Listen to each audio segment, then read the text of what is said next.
The victims of trafficking in Moldova are, of course, more or less the same victims as the victims in other countries. They come from vulnerable families. They are often from broken families. They are people who have looked for an alternative in Moldova and didn't manage to find one. They act out of despair. The question is always, how well did the victim know before she left, before she entered the trafficking trap, what is going to happen to her, how much she is guilty of the situation she ends up with.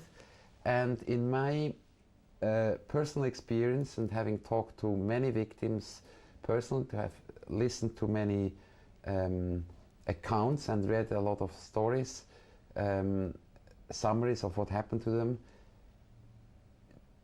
it is completely unfair to blame the victims.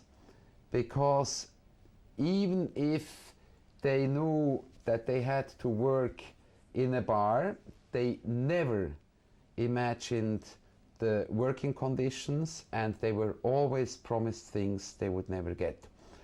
So part of the blindness that we have, the naiveness, the blindness that we've observed among the victims, comes from a refusal to believe that there cannot be something better outside Moldova. Yes, they're naive, they're vulnerable, and they're in despair. Maybe the best way to summarize despair is in cases that I've talked to where they actually knew that they would have to work as prostitutes. And when I investigated how they could, even before they left, how they could consent to such a situation, it was clear that given their situation at home with a sick mother, a younger brother who had to go to school, and just being responsible for the family, that whatever she did as a sacrifice. And if we turn the story around and blame her for having sacrificed for the better of, or for the good of her family, without knowing the horrible consequences, how it would be in practice, then we are wrong. We should not blame the victims. Poverty is a general concept which leads to all sorts of other social decay. It leads to alcoholism, it leads to divorce, to broken homes, it leads to young people not knowing where to sleep, not knowing where to run, not knowing where to hide. So poverty is kind of a general context, but it is an insufficient condition by itself to lead to trafficking. We believe that a poor context leads to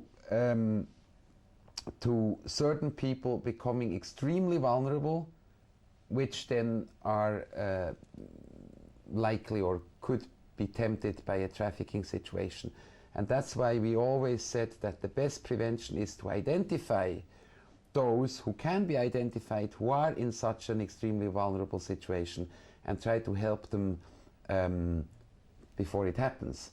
So the international community, unfortunately, has been almost greedy and obsessed with stretching out their protective arm and hands to the victims of trafficking, but completely overlooking that if to the sisters, in the literal sense, of those who became victims, if they could be helped, who are in a similar situation, they could actually help them prevent from giving themselves up and ending up in trafficking. So true prevention starts by identifying those we consider to be at the high risk and to be basically prone or extremely vulnerable and therefore at the risk of being trafficked. According to our statistics, there are in certain places, and there are international connections which involves a degree of organized crime, but overall the contacts, particularly in rural domains, etc., are not very organized. Very often they're people who are known, and that is very important because of the trust element. So it can be, in the worst case, it can be family members, neighbors, people known to the family, people whose words can a priori can be trusted, and we do not have to be afraid that the situation changes and we become or the person becomes a victim. But later on, in the other country, the country of destination, things often change. The women are sold, and then they're sold onwards from bar to bar, from brothel to brothel, from sauna to sauna. I've observed many times how victims who came back were extremely bitter and even full of feelings of revenge towards the person who misled them in the first place into the trafficking situation.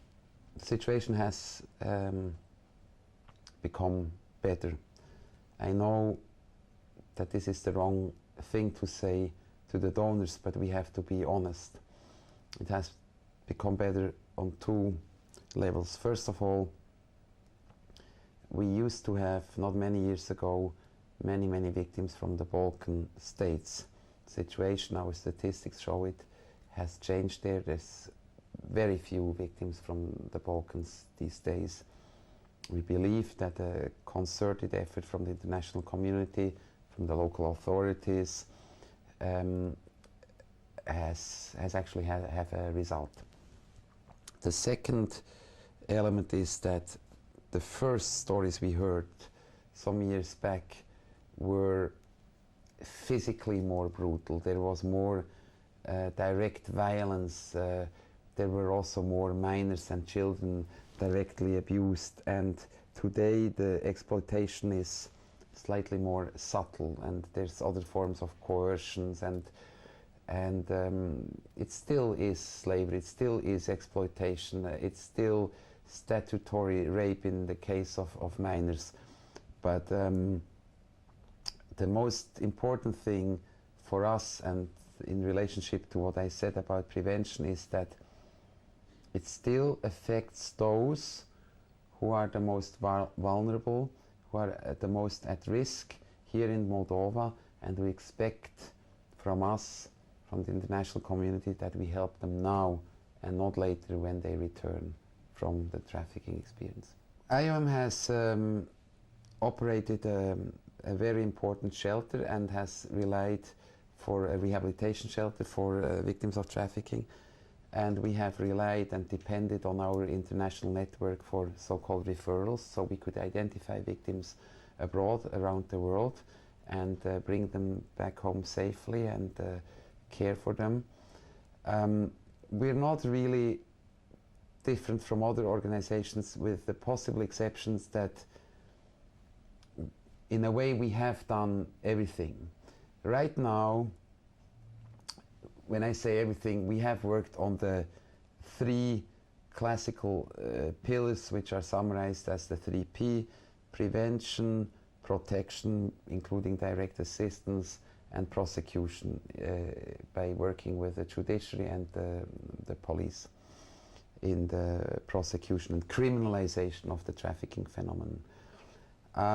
Right now, I believe that we are special insofar as we have taken the lead in working with the government, and that we're engaged in making a very conscious and a very strenuous attempt to hand over certain responsibilities related to the social protection, the rehabilitation, and the reintegration of victims of trafficking to the government. In Moldova there is a law now. Moldova has signed and ratified all international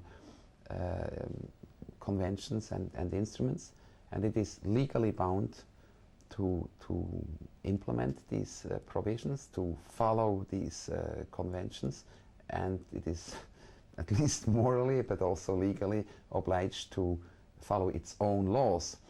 Now, one thing is to be willing to do so, and the other thing is to be able to do so.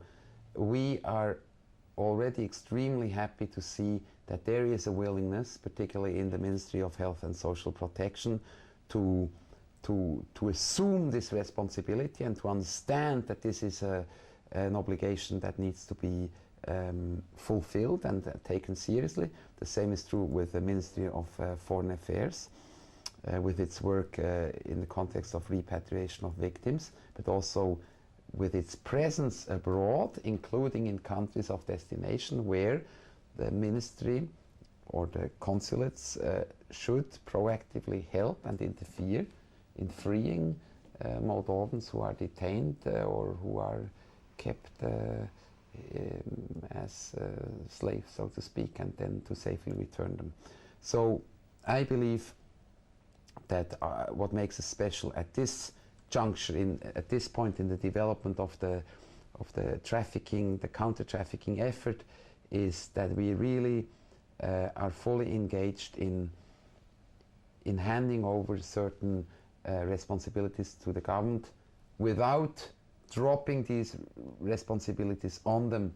We want to make sure that as little of the quality work that has been done by us and civil society is lost as we pass it on to the government.